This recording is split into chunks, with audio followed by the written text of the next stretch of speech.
What's going on, everybody? It's your buddy, it's your pal Spaz Phoenix, the YWC Reality Check, here with the tackle for Money in the Bank this Sunday. We're going to do the pay-per-view pick 'em. I got my buddy Guapo here. Guapo, say hello. Hola, mis amigos. Senor de Guapo here once again for another awesome tackle. Especially because this time, it's about SmackDown. Yes.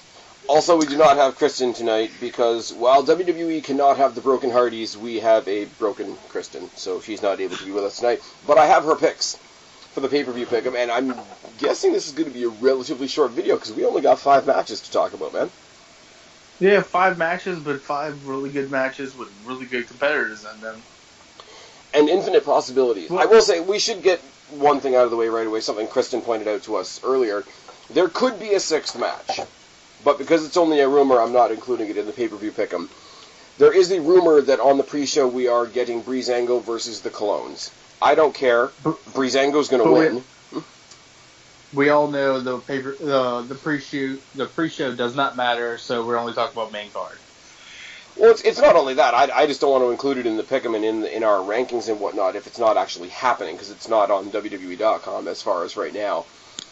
But I mean, I agree. I appreciate what SmackDown's done for the Colognes. Like, they got them out of the Shining Stars gimmick. They got them out of, being the Matadors back in the day. They're just out there as who they actually are, representing their family as they actually are. I get it. They're getting a chance to show what they can do in the ring, which is great. They've always been great in the ring. They have failed to make me care, though. So, and Breezango's getting a lot of time on TV. So they're going to win if that match happens. Like, it's a thing.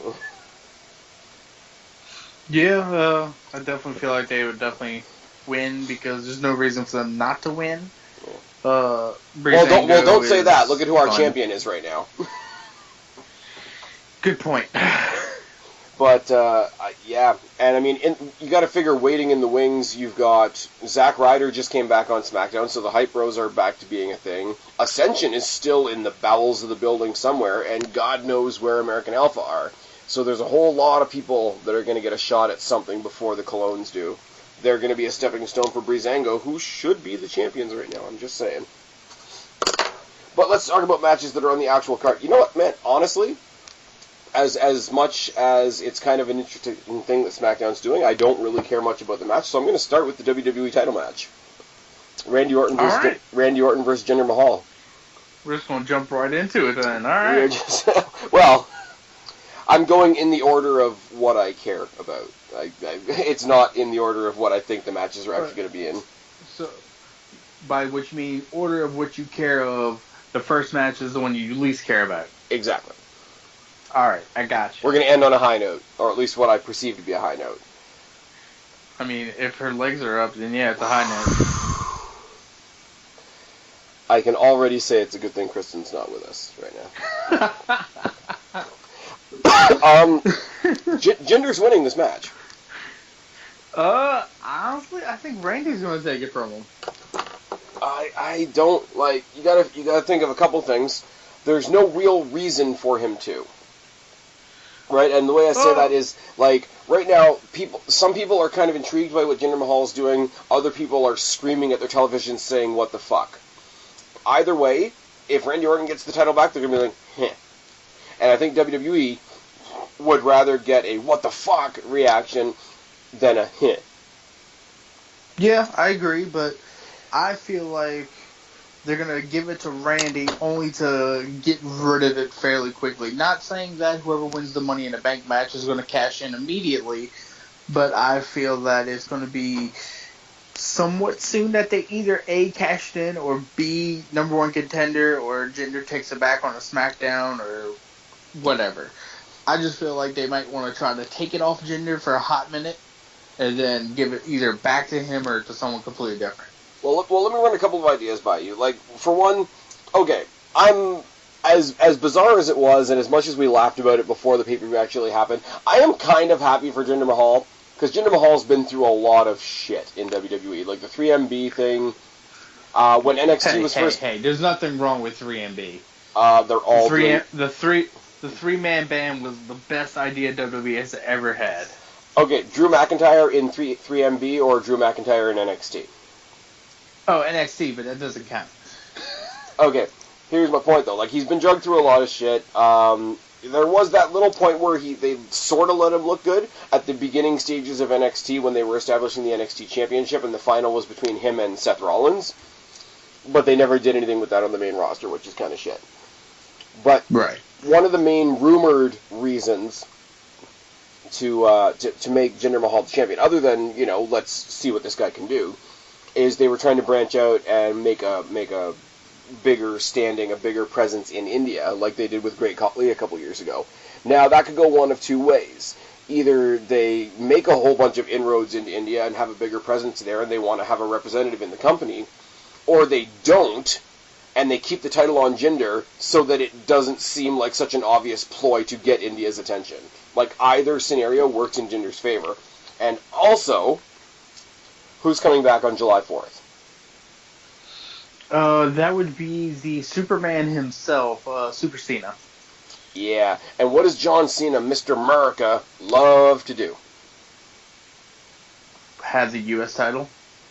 No. Take on anybody that's doing the anti-American gimmick. True. Very true. Because, I mean, like, he could come back and challenge Jinder Mahal anyway when he comes back on the 4th. But if he doesn't have the title, what for? Because I think the problem with Jinder Mahal right now is the title's kind of making him a little bit. Take the title off of him, he's just going to be that big guy with the two little guys. People are just going to forget about him being champion, forget about him being in the main event, and they're going to go back to making the steroid jokes. Right. And like I say, as much as I like Randy Orton, I don't think they'd gain anything by putting the title on Randy Orton right now. And hometown curse. Yeah. Anyways, I just feel that Jinder is just so stiff in the ring that it's unbelievable to watch him work, just because he's stiff with every punch, every move, everything. It's just stiff. Yeah. I will say, like, the way they're presenting him, like, WWE went a certain direction, and whether you like the direction they went or not, they went all the way with it. They gave him the Bollywood Boys, they relabeled him as the Singh Brothers, so he's almost got this royal presentation to him, and he's got a couple of subjects behind him. The way they do his entrance now, where the arena is completely black, and that graphic on the floor kind of follows him to the ring until the ring's lit up again. They've got some of the racist stuff. They got he's Indian, but he's coming in on a flying carpet or some of that shit, which isn't great. But you see him in the suit, like, he's jacked up as all hell. You put him next to two little guys like the Bollywood Boys, makes him look even bigger. He's out there in the suit, his promos are not there. When he won the six-pack challenge, and he originally became the number one contender, he cut a great promo that night immediately after the match, calling out Randy Orton. Fantastic. I would not have believed that promo came out of Jinder Mahal. But it's kind of fallen off since then. That's it. Like, he has heat on him right now, but I don't know how much longer he's going to be able to sustain this heat to hold on to that title.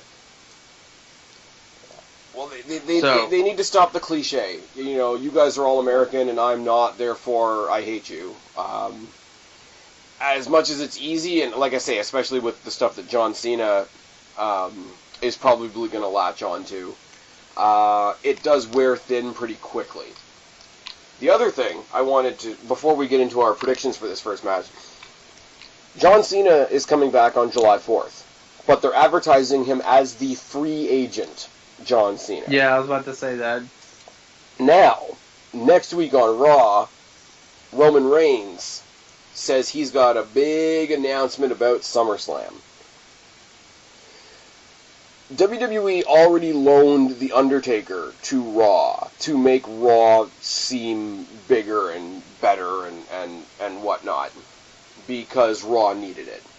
Are they so desperate that they will also loan Raw John Cena and give us John Cena versus Roman Reigns? With the way the ratings that Raw's getting right now, probably. Only problem is with that, I will not be surprised if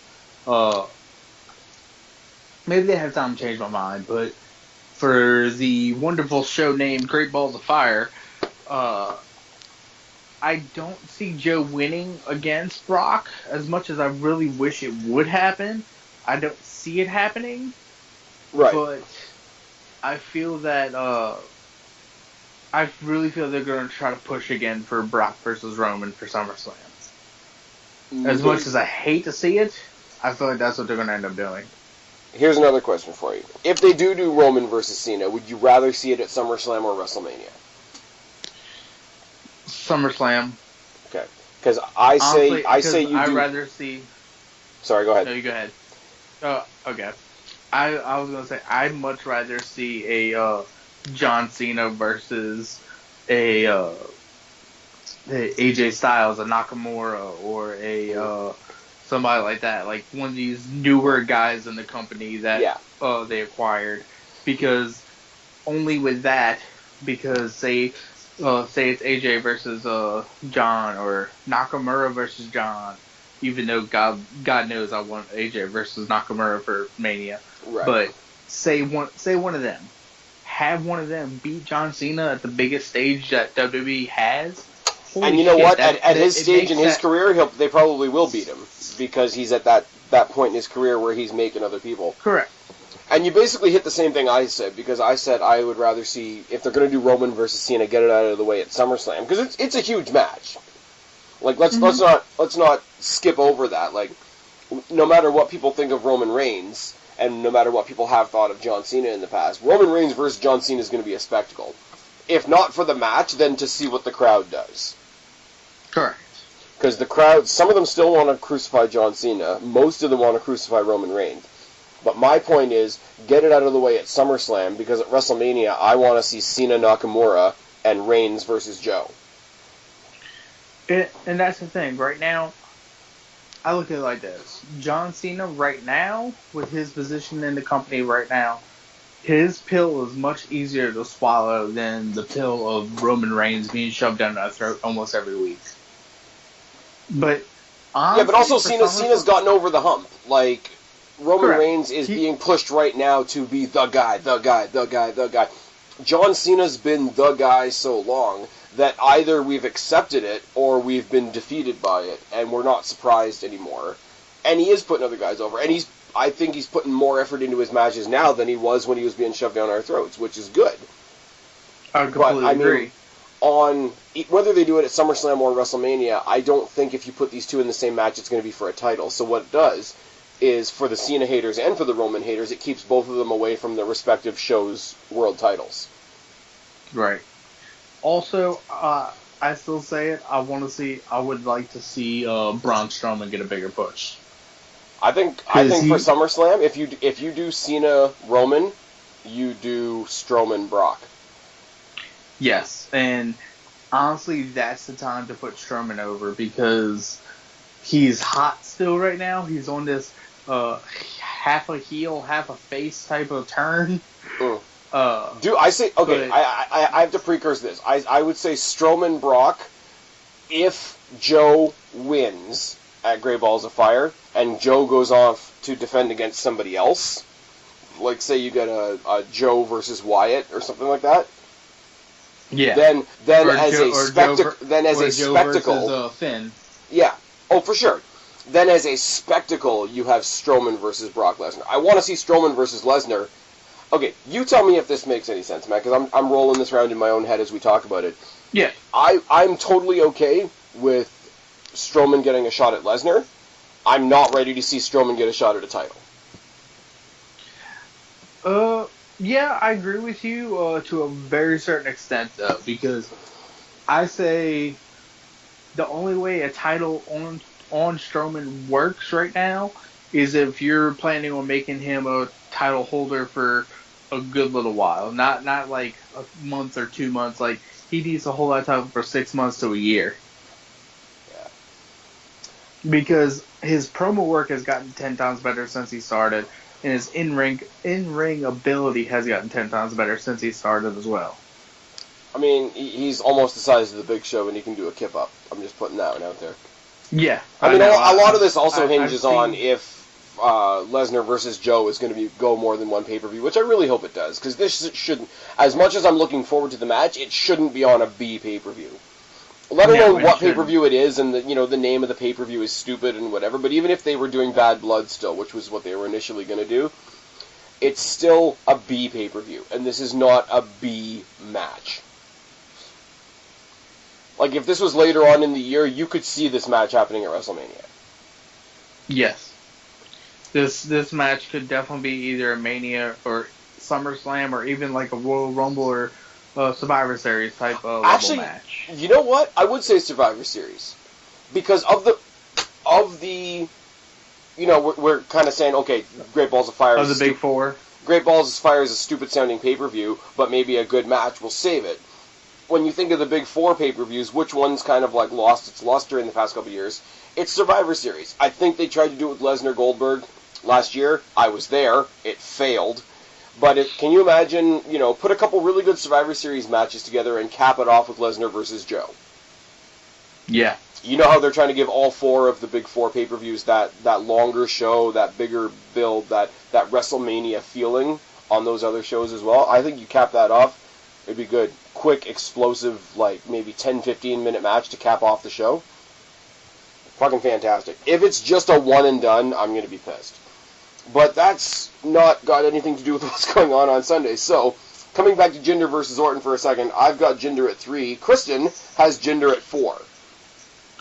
I got Randy at 3.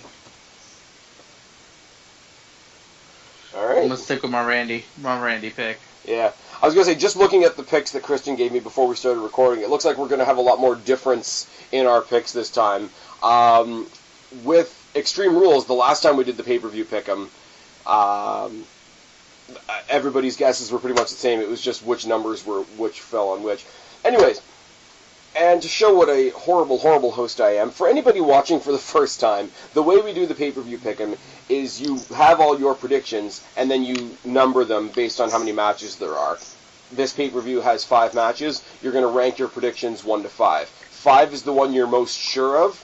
1 is the one you're least sure of. And at the end of the night, whoever has the most points wins. I keep track on Twitter. If you want to put your predictions down in the box below and rank them to participate in the game, go for it. If you want to put your Twitter handle so I can tag you while we're keeping track on Sunday, you can do that as well. I know for Extreme Rules there were a couple people that participated. Thank you to everybody that participated. Congrats. I don't remember who won. I think Cheney. Congratulations to Cheney. He won last time. I know there was a couple people that couldn't watch the show on the night and didn't want to be tagged. If that's the case, you can let me know down in the box below as well. Love to have more of you guys participate in this. I have a lot of fun with it.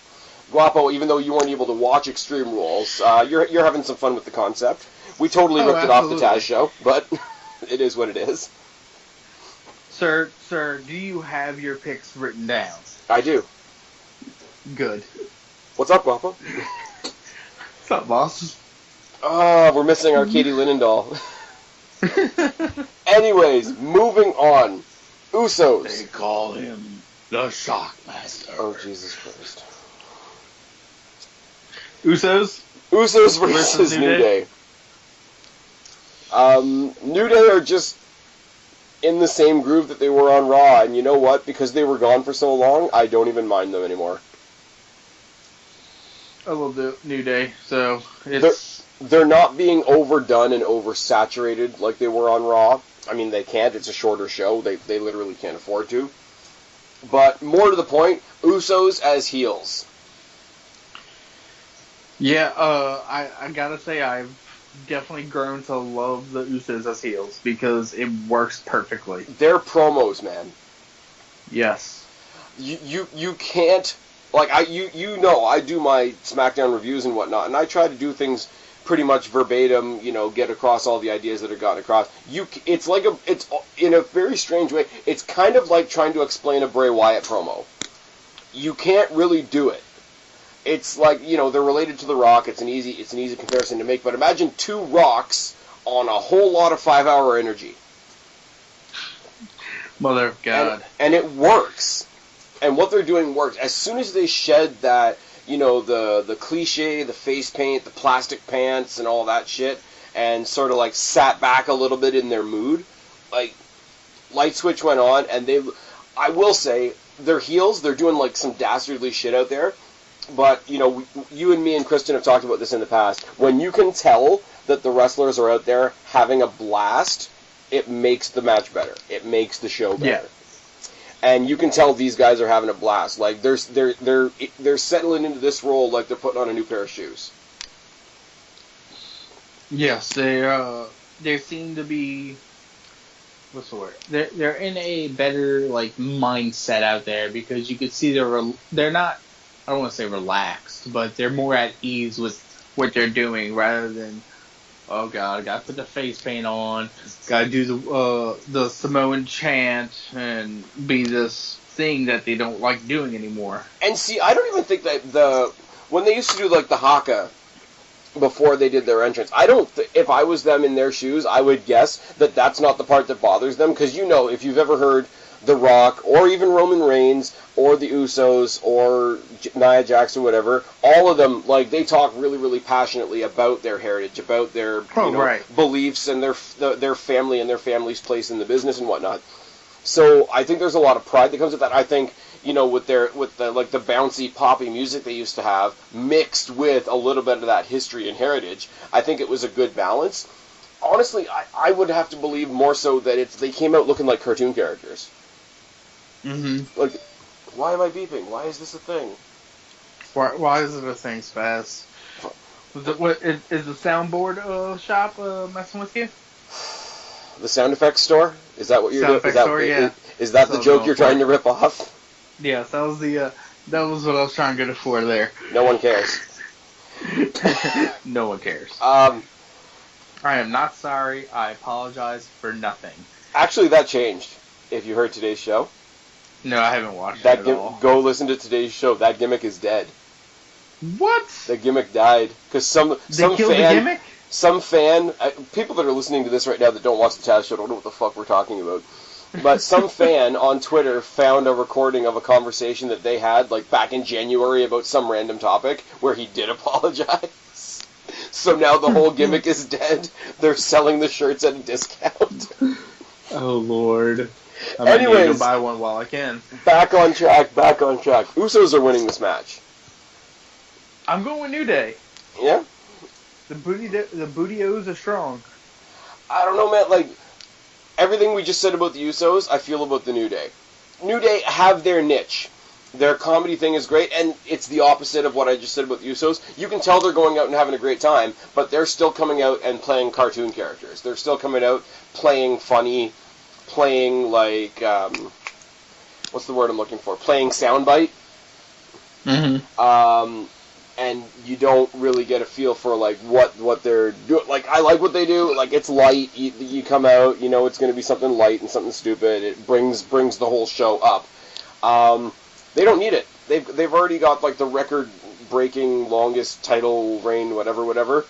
For them to now take that notoriety and use it to galvanize this new badass Usos team that's already sort of run roughshod over the whole division, I think it's going to do nothing but good things for the Usos. Because I have to believe at some point that they are going to have another Raw versus SmackDown pay-per-view. And if they do, if you're going to have a tag team match between Raw and SmackDown, you want it to be this version of the Usos.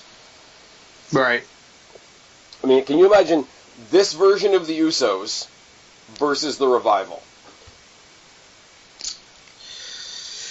Yeah, that would be an interesting match. I don't know. I got Usos at 4. Kristen's got New Day at 1.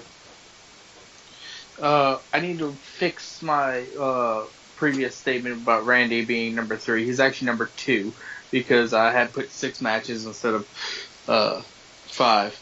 But I have New Day at number 4. You know what they say? One thing about math, you can always count on it. Yep. So I have New Day at 4. New Day at 4.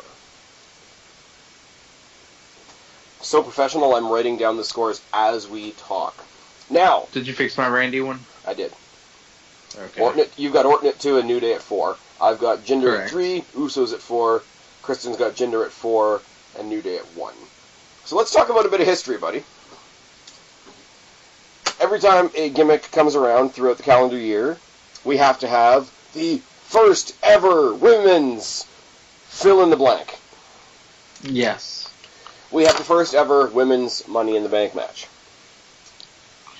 Which I'm okay with. I think it should have happened a while back, but hey, I'm okay with it happening now. As a whole, as the women getting to do Money in the Bank, I 100% agree with you. I would not have chosen the women that are in this match. I would have had Becky Lynch, for sure. I would have brought over somebody crazy, somebody like an Alicia Fox from Raw, somebody like a Nia Jax. Maybe keep Tamina in there, get a couple hard hitters in there. I would want somebody like a Nikki Cross in there, like for the like with a ladder match, with any high stakes type match. You want to have a couple crazy people in there. Have somebody like a Sasha Banks who's going to Dolph Ziggler all over the place and get injured and show how dangerous the match is. I'm struggling to care. And it sucks because Charlotte's in there. She's amazing. Becky Lynch is in there. You know how I feel about Becky Lynch. But, I mean, Natty, Carmella, Tamina. Yeah, it's pretty much, yeah.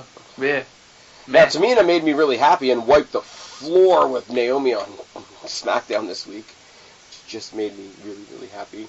I mean, Charlotte's amazing, but we all know Charlotte's going to get that title at some point. She doesn't need the Money in the Bank to get it done.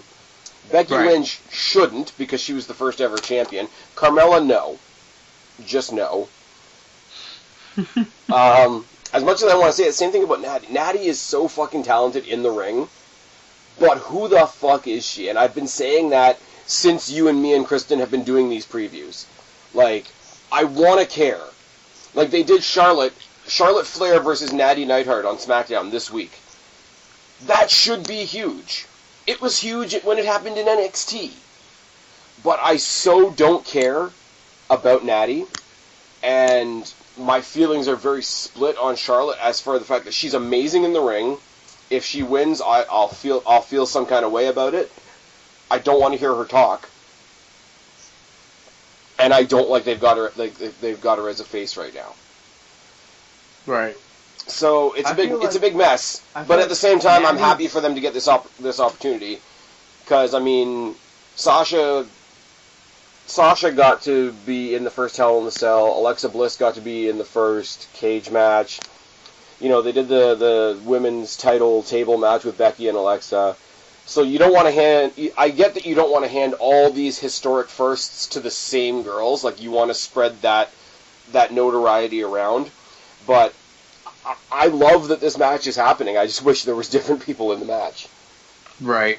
I feel that for like Natty's perspective, she's lost a lot of momentum, especially after the stuff with her husband, with him getting his neck injury, and then she was out with him because of his surgeries and everything. But I feel like she definitely has a chance to get at least somewhat of a push, especially right now while she is getting older and probably will retire at some point soon. She should get herself like prominent on the roster enough that she could put some of the new girls over. As much as I hate to say it, as much as she's never really had her day to shine, I would love to, because people know that she's good, I'd love to see her in more of a John Cena role, more of a Chris Jericho role. Right. And she could be that, but I don't know why she's doing this weird, like, she's doing the whole, like, she's doing similar to Charlotte, where she's, like, really, really quoting Bret Hart, really, really going in those cliches, but, like, almost hitting it on the head too hard, that it seems intentional, like, making it a corny thing on purpose, whereas I think Charlotte's is mostly corny by accident. And then she's the weirdo in the back talking to Shane about her cat on Instagram. Like, it's strange. You got that, and then you got Alicia Fox on FaceTime. Like, social media is doing wonders for the WWE Women's Division. That Tyler Breeze on Periscope.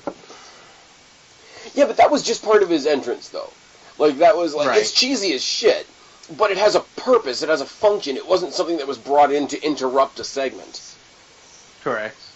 I don't know. I got Charlotte at 2 because I don't know who I want to win this. So, and Charlotte's you gotta believe, got some pull. I have Natalya at number one with my number one slot, only because of I feel like they're gonna give her the first Money in the Bank for women's ever, because I feel like they want her to get that title so that way she has something. I don't want to say like they just want to give it to her, but just give her like some notoriety and something for helping build this women's division to what it is. I get that. It's like, okay, we haven't given you much, but we'll give you this. Yeah, we're gonna. Here's a briefcase on a stick. It's like you're not going to get a world title shot, but we'll let you squash the Big Show. Exactly. Have a good WrestleMania. Congratulations, you've made it to Rey Mysterio level. Nobody wants to be at Rey Mysterio level. Christian's got Charlotte at 3, so we kind of agree, except on the number. The men's traditional Money in the Bank match. AJ Styles, Sami Zayn, Shinsuke Nakamura, Kevin Owens, Baron Corbin, and who the fuck am I forgetting? Oh, Dolph Ziggler. That's fucked up. If that doesn't say it all. I'm going to start with my prediction before we even talk about this. I got Corbin. I got Corbin at 1, but I got Corbin. I got Nakamura at number 3, only because it's Shinsuke motherfucking Nakamura, and I feel like this is the time that because they want to have him become something bigger than everything right now, so they're going to give him the Money in the Bank. He's going to prance around with it, and at some point he's going to cash that bitch in. And I feel like what he's going to do, though, he's going to do the RVD method of set a time and place for when he's doing it. So Shinsuke Nakamura is going to be the ECW champion? No, not the ECW champion, but he's going to cash it. I didn't hear your number. You got Shinsuke Nakamura at what? Huh? What was your number for Nakamura? Number 3. Number 3. Because I feel like they're going to use him as a big main event spot for whoever has that title at whenever he decides to cash it in. I don't think Shinsuke Nakamura needs anything else to be special right now. This is we're going to call this time the time before Nakamura becomes champion. And in the time before Nakamura becomes champion, he doesn't need anything else to make him special. He's sort of got that untangible, people are going to laugh because I'm a Jeff Hardy fan, but he's got that intangible enigma type thing to him. He's already got the rock star vibe, and he's had a pay-per-view match. I'm also Xing Nakamura out because, huge spoiler alert for next year, I'm predicting Nakamura for the Rumble. Nakamura for Rumble sounds pretty good. It does. And that's when you get Nakamura Cena or Nakamura Styles. And then you just go from there and you print your money. I want to say Sami Zayn, but Money in the Bank's more of a heel. Like I've always drawn, I think I had this conversation either with you or with Kristen. Money in the Bank's a heel way to get a title shot. Royal Rumble's the face way to get a title shot.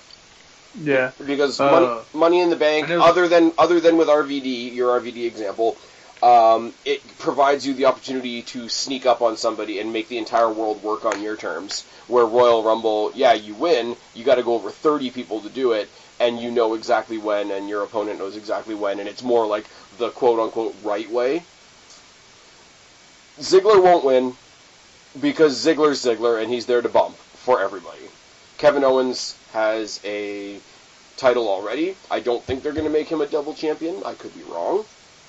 AJ Styles is sort of in the Nakamura camp. Styles is already made.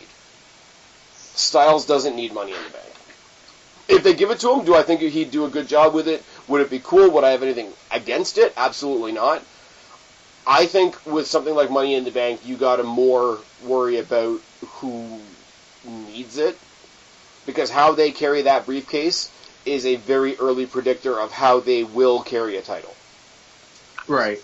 And I'm saying, like, already you got Baron Corbin, who's, he's all, big and jacked up, and he's got the jacket, and he's walking around lone wolf, keeping it to himself, all that sort of thing. Imagine him with what will end up being a weapon in his hands constantly. I agree. That would be a really good thing, too. I don't know. I just can't see Baron Corbin being champion. That's my thing. Could he I could see Baron Corbin cashing in, losing his shit after he loses, and that being the moment that elevates him to eventually get a title shot later on down the line. Yeah. Even if they're, as I said earlier about the other match, just spitballing for a second, but, like, if he won by, like, there's no cheating in a ladder match, but there's still some things that some people might call cheap. Like, say it's him and Nakamura both climbing up the ladder, everybody else is laid waste on the floor, Nakamura's got his hands on the belt, Corbin reaches under the ladder and hits him with a low blow, and that's how he's able to get the briefcase. Now there's controversy. Shane McMahon comes out and says, "Hey, pulls a Mr. Kennedy. Hey, you won that briefcase, but I'm going to make you defend the briefcase like you would defend a title. Have a mini feud going forward between Baron Corbin and Shinsuke Nakamura." Okay.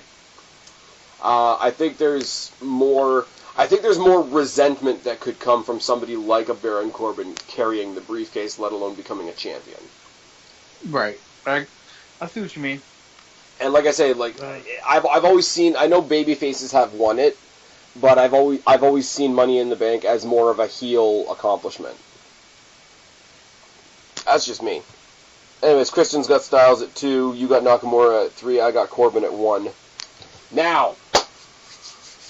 Oh, and Suave said, Zayn. Is Suave playing?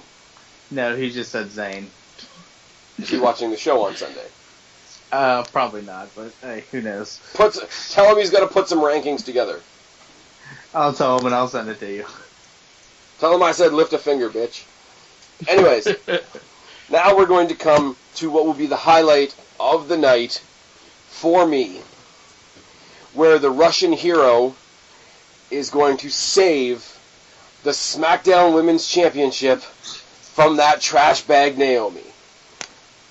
Oh, yes. At number 5, I've got Lana over Naomi for that championship. I'm wishing it into existence. Kristen doesn't agree with me. She's got Naomi at 5. I also have Lana at 5. For reasons. For she's not Naomi reasons. Pretty much. I see them taking the title off of Naomi because she has been so injury prone lately that and she's like just terrible. Toxic on her. Guapo, you and I did a video last year. I think it's like an hour and a half long. The 5 reasons why Naomi sucks? Yeah, the Naomi-geddon. Naomi-geddon. And it's only gotten worse. We got so much heat on it. It's only gotten worse. You remember the Daniel Bryan silly kicks, right? Yeah. It's fine. It's wonderful.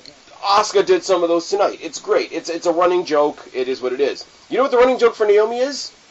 The no actual contact dance kicks. This is also a thing. And her finishing move's still an ass to the face, and her version of a jawbreaker is falling on her ass while she's pulling somebody else's hair. And she's terrible, and she looks like a horse. I mean, Asuka does the ass to the face, but at least it's more of like a hip to the face, and it looks more brutal and actually connects. Yeah. Chocolate cooch to the face. That's what Naomi's finisher is. You can dress it up, but okay. You can dress it up any way you like, but that's what it is. And occasionally when she's doing her entrance, and she doesn't do it as much anymore, I'll give her a little bit of credit for that, but she still does that weird thing where she Bronco busts the bottom turnbuckle, but there's nobody there, and she's just kind of dancing on the turnbuckle, and I'm like, okay, you're humping the turnbuckle, you're humping your opponent's face, and you're kicking air around your opponent, and just stop. Just stop. Her jawbreaker. And I'm not a wrestler. You know, as our buddy would say, I've never taken a bump, but I can promise you one thing. I could do a jawbreaker better than Naomi. I'm just putting it out there. Yeah. And she's terrible. I loved SmackDown this week, up until the finish, because the finish was bullshit. Tamina just wiped the floor with Naomi. It was fucking great. It was fucking wonderful. Now, what I see happening, depending on when... I feel like they're going to end up doing the women's title match... not title match. The women's Money in the Bank match before this match. I would not be surprised, depending on who it is that wins, cashes in same night to win the title. No. Lana or Naomi. I will say, you didn't see SmackDown this week, right? No, I didn't. I haven't yet. Lana attacked Naomi after the match and debuted what I guess is her finisher. I'm going to try to explain it to you. You know how Becky Lynch hooks a leg for an exploder suplex? Yes. Okay, imagine she hooks the one leg, hammer locks the arm behind the back, lifts from that position, and basically turns it into a sit-out powerbomb. Okay. I said on my SmackDown review, until somebody tells me otherwise, I'm going to call it the Ravishing Bomb. The Ravishing Bomb? The Ravishing Bomb.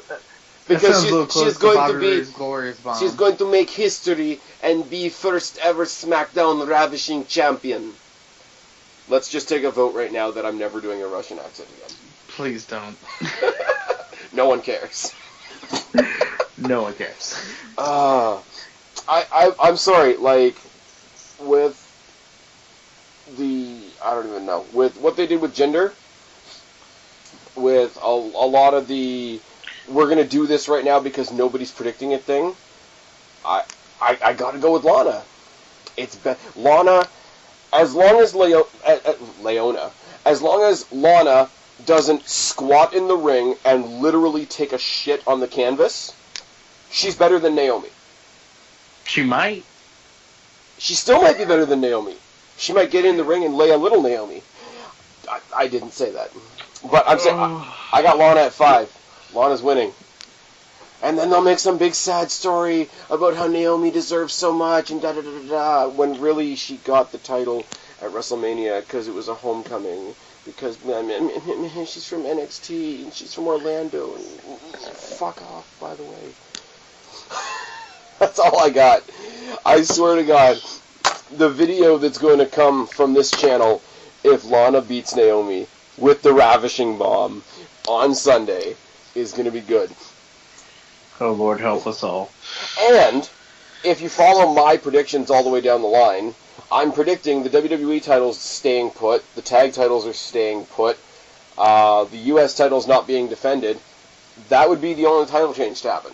And I don't think WWE is going to go an entire show with all the titles staying stagnant. Like, that's the other thing, too.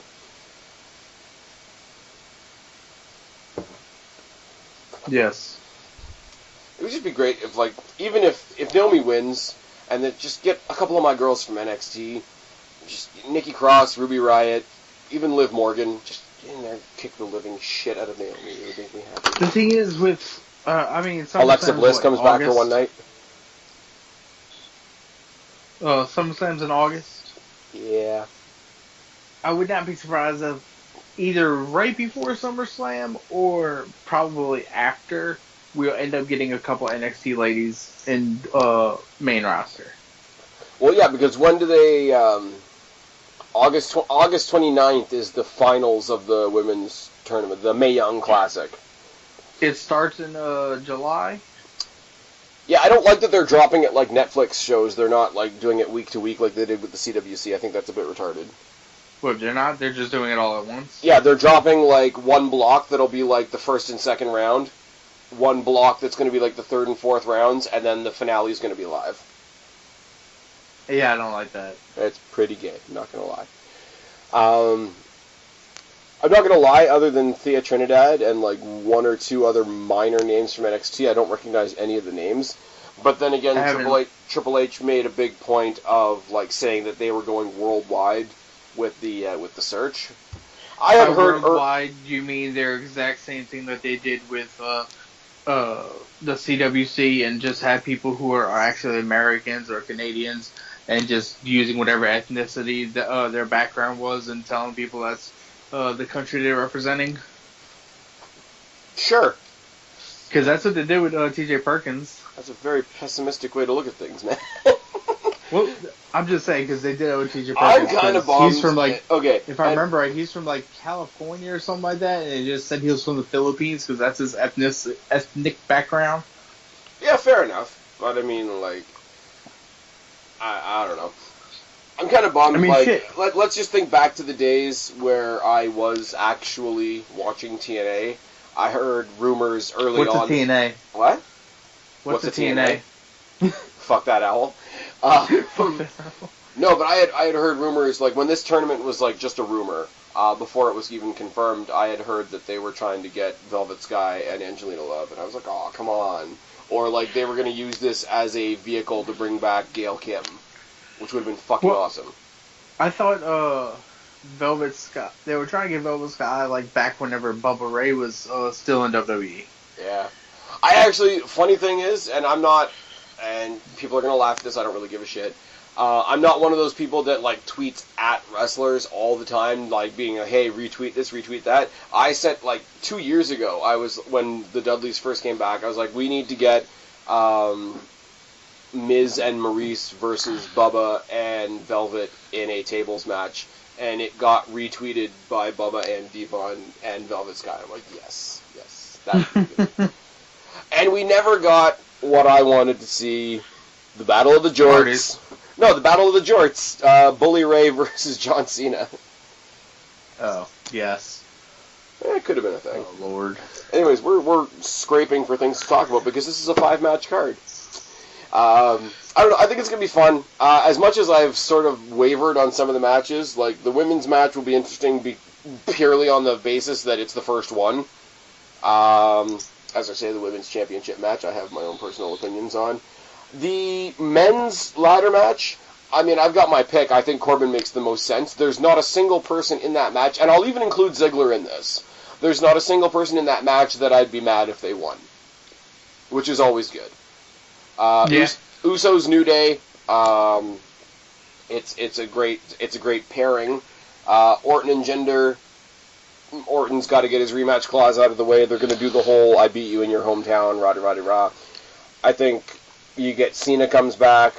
Cena challenges Jinder because Jinder is offending America. Cena puts over Jinder. Jinder becomes like some big monster. AJ Styles or somebody like that comes along, takes the title off him.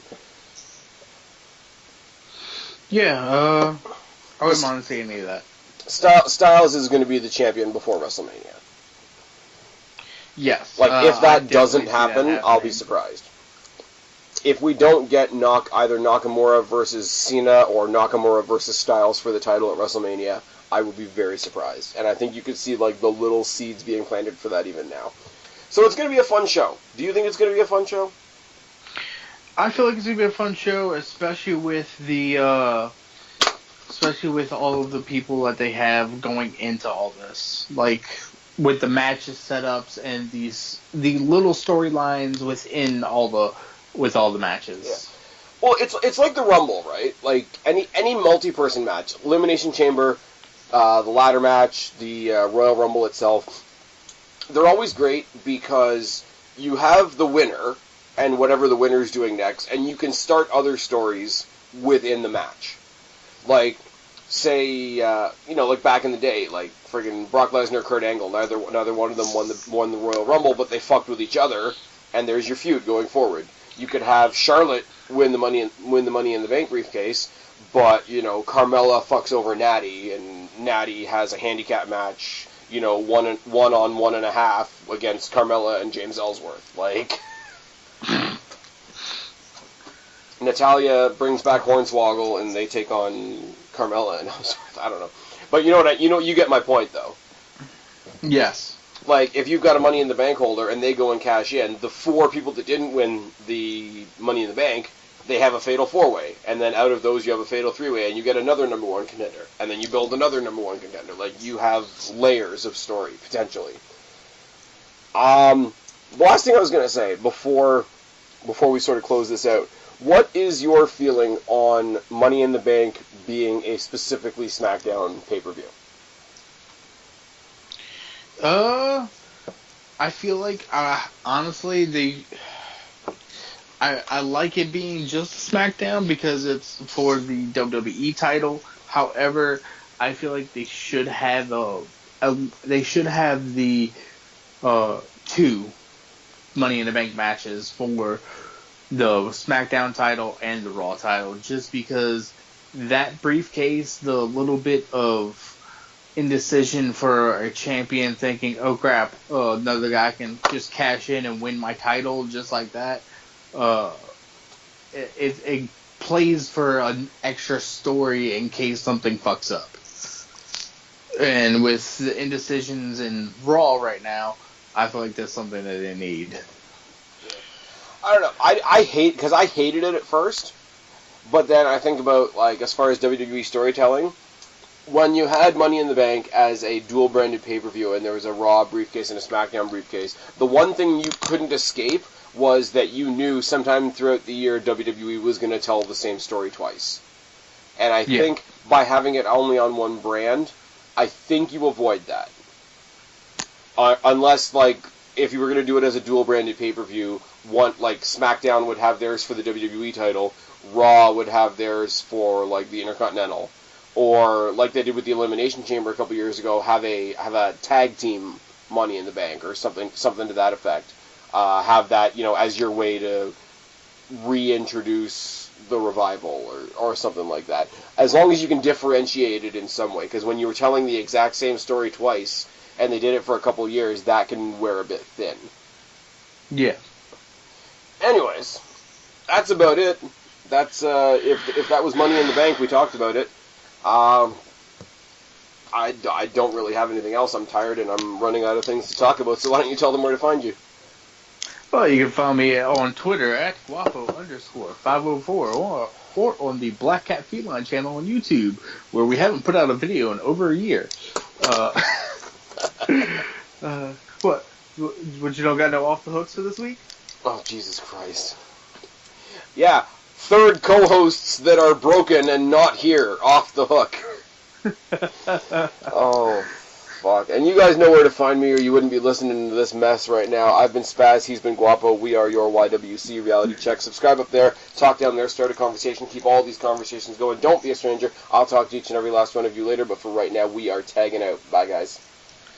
Adios, mis amigos. And this is why Kristen needs to be here.